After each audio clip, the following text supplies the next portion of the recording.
на делното интервју на Радио Слободна Европа. Денешен гостин е министерот за здравство Венко Филипче. Министре, ако до пред известен период речиси секој ден одржувавте пресконференции на кои детално ја информиравте јавноста за состојбата со коронавирусот, сега веќе известен период не го правите тоа. Зошто се одлучивте да се откажете од ваквиот начин на комуникација со јавноста? Тогаш прашањето беше многу свежо, многу актуелно и имаше навистина многу податоци кои што требаше да се споделат, но и да се објаснат. Помина еден период после кој веќе и новинарите кои што ја пратат проблематиката многу навлегува во целата оваа ситуација, но спласна и интересот и за време на пресконференциите се јавува многу помал број на новинари отколку што тоа беше на почетокот. И решивме дека е добар момент да се смени начинот, не да се прекине комуникацијата, но да се смени начинот и ние многу често одговараме на директни прашања, секогаш кога има некоја актуелна тема, еве и сега. Повторно со пресконференции настапуваме. Ако порано имаше кластери, мекици, верски собирања и така натаму, сега ги знаат ли здравствените власти кластерите? Има ли вакви групни собирања на кои што се шири коронавирусот? Се уште има и се уште има мини кластери кои што се јавуваат од обично настани каде луѓето не ги почитуваат превентивните мерки. Повторно се собери, еве ги гледаме младите луѓе во угостителските објекти, на јавните површини, повторно семејни овој забави, но има и 1% од заболените кои што кажуваат дека не знаат каде се заразиле. Што значи знаат каде се заразиле? Обично епидемиолозите укажуваат на две сценарија, или не сакаат да луѓето ги кажат. Информациите се случува да после тоа во текот на денот, после иницијалното интервју и прашалник се јават и кажат дополнителни информации или навистина не знаат. Но нешто што е правило, апсолутно во секој случај не се придржуваат до превентивните мерки. Август помина со големи групирања. Практично сите пола држава отиде во туристичките места, каде што се одржуваа масовни собирања. Тука беа снимките од градиште на помладите како се забавуваат. Но од друга страна бројот на заболени цел месец опаѓа. Имате ли некаква анализа на што се должи ова? Многу од очекувањата и предвидувањата за овој вирус не се остварија. Некај нас насекаде во светот очигледно дека имаме работа со вирус за кој што се уште не знаеме се. Може да дадам наше толкување на објаснување, што е предпоставка дека се случува. Тоа е дека сепак се луѓето повеќе надвор и контактите, па дури и таму кај што има прекршување на превентивните мерки, се случуваат во надворешна средина, кај што можноста да се трансферира вирусот е помал во однос на тоа кога луѓето се во затворена средина, и од тука се нашите стравувања за есенските месеци, кога сметаме дека таква поголема концентрација на луѓе во затворена просторија може да влоши епидемиолошката слика. Имате ли конкретни некакви епидемиолошки парадокси? Има ли доста заболени од оние масовни собирања во Охрид, например? Не така драстично зголемување како што беше појавата на, ќе го наречам, вториот бран, кога во рамките на семејните настони во затворени простори се јавува нови случаи, значи многу помалку. Во однос на групите на заболени по возрасти, она што се гледа во јавноста се претежно млади луѓе кои што не почитуваат мерки за заштита од коронавирусот и кои што се групираат. Но од друга страна податоците на Институтот за јавно здравје покажуваат дека се уште во Македонија најмногу се заболуваат луѓето кои што имаат над 60 години. На што се должи ова? Од каде се заболува оваа возрастна група? Можеби соберите на младите луѓе излегуваат во јавност повеќе.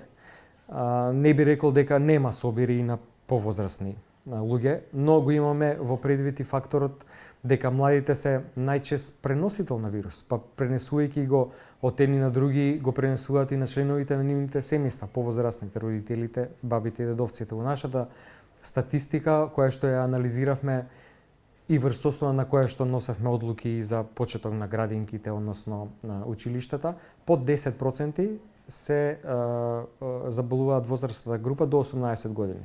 3,45% до 9% и околу 4% од 9 до 18 години. Значи, навистина малку и со најлесна клиничка слика. Но сепак, кога ги анализираме епидемиолошките прашалници и кај повозрастните, стои тоа дека не се почитувани превентивните мерки. Неодамна помина половина година од првиот случај на коронавирус во Македонија.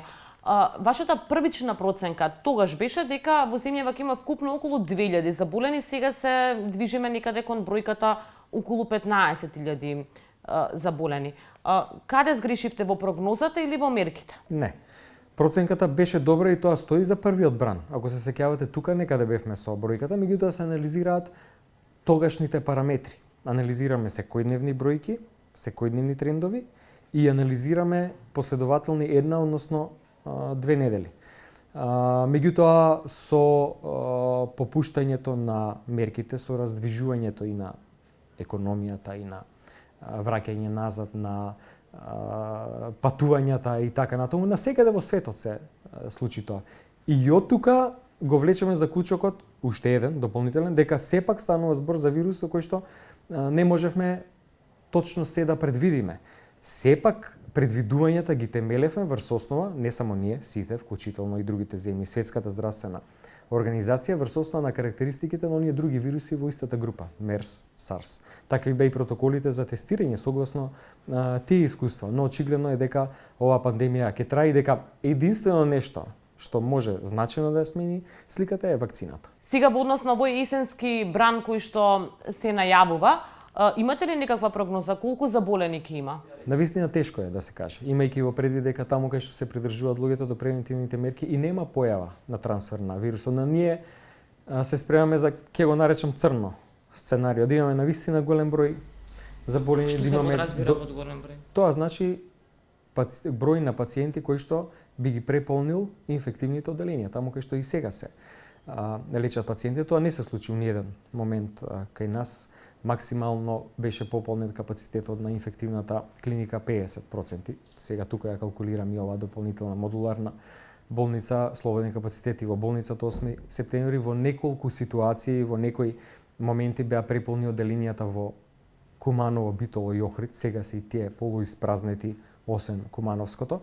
Меѓутоа во есенските месеци очекуваме и пациенти од сезонски грип, од настинки, и тие се пациенти кои што одат во истите тие одделенија. Во таа смисла и оваа реорганизација со модуларната болница на инфективната клиника, новиот триажен центар. Во однос на почетокот на работата на училиштето од 1 октомври се уште постојат многу нејасноти како тоа ќе се одвива. Може ли прецизно што всушност ќе се случува од 1 октомври, кој ќе оди на училиште, кој ќе учи онлайн? Препораката да училиштата започнат со работа од 1 октомври е поради тоа што во месец септември сметаме дека има доволно настани случувања кои што може да влошат епидемиолошката слика и децата во училиште да бидат уште еден дополнителен фактор кој што сакаме да го одложиме. Кои се тие настани?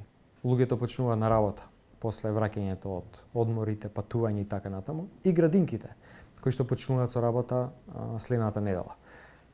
Влошувањето на епидемиолошката ситуација и реперкусијата по болничкиот систем доаѓа после 2 до 3, можеби 4 недели од некаков настан.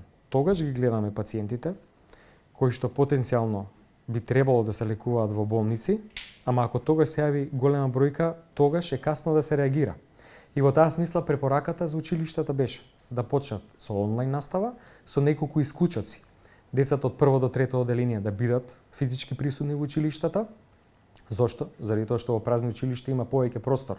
Тие да се распределат, да се намалат контактите помеѓу нив, да почнат со часовите во различно време, секој одделение со разлика до 10 до 15 минути, да не се сретнуваат на влез од ходниците, излез од крајот на часовите и исклучок во училиштата ширум државата, кај што има мал број на ученици во класовите, мал број на класови во училиштата, според проценката на комисијата која што е формирана од членови од МОН, Министерството за здравство и канцеларијата на претседателот на владата. Има училишта, да дадам пример, кои што има по 5-10 ученици во еден клас, тука се обединуваат од 1 до 4 одделение, некаде над 300 училишта во нашата држава се такви, меѓутоа тоа ќе биде и со дозвола на Комисијата за заразни болести.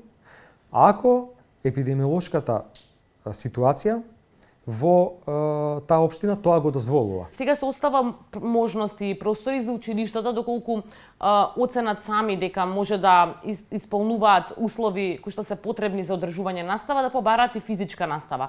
Кој ќе може да го побара тоа? Кои училишта? Само тие кои што имаат мала бројка на ученици. Односно, конкретно да ви одговорам, доколку училиште во Скопје сака да направи исклучок и аплицира да добие дозвола да, например, бидат физички присутни и учениците од 4-то и 5-то оделение, на почетокот на октомври нема да го дозволиме тоа. Уште нешто околу почетокот на училишната година.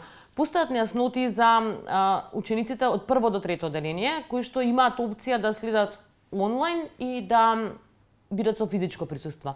Дали оние родители кои што ќе се одлучат да следат нивните деца да следат онлайн настава, мора да поднесат и медицинска белешка за да може да се одвива на тој начин наставата за нивните деца? Во уште првичната овој одлука препорака кажавме дека со физичко присуство одат учениците како исклучок од 1 до 3 оделение, но и за нив треба согласност од родителите. При тоа, една посебна категорија се децата кои што имаат хронични болести, кои што имаат медицинска оправданост да следат онлайн настава. За таа категорија на деца ќе биде потребна медицинска потврда, а за сите други за кои што родителите не се согласни да одат во училиште, таква потврда нема да биде потребна и само несогласувањето на родителот ќе биде доволно да се следи онлайн наставата. Министре, и во оваа влада и по изборите останавте на истата позиција. Клиничкиот центар е едно од ветувањата кои што велите дека барем првиот блок ќе се изгради во текот на овој мандат. Што е друг приоритет што како министер ќе го туркате во овој 4 годишен мандат во областа на здравството? Дозволете на кратко да наберам неколку сегменти. Прво, и понатаму инвестирање во кадрот, зголемување на платите, работно место за апсолутно секој млад лекар платено во државата, поддршка за решавање на стамбеното прашање на специјализантите кои што доаѓаат во Скопје, а не се од главниот град, 12.000 денари како поддршка за нив, со цел да ги одвратиме од идејата да заминат во странство.